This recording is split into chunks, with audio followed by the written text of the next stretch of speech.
ఈ జనవరి 3వ తారీఖున సావిత్రిబాయి పూలే అందరికీ ఒక స్ఫూర్తిదాయకమైన వ్యక్తి.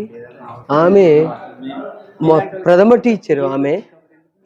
ఆమె సమాజంలో మొట్టమొదటి మహిళా టీచర్గా ఆమె నిర్వహించారు.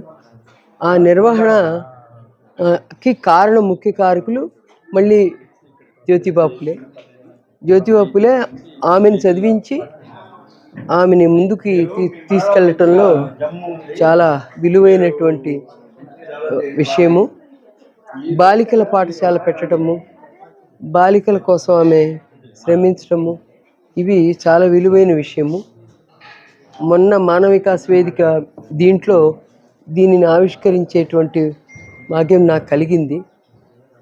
నేను ఒక ఉపాధ్యాయునిగా ప్రారంభించి జీవితం గడిపినటువంటి వ్యక్తిని.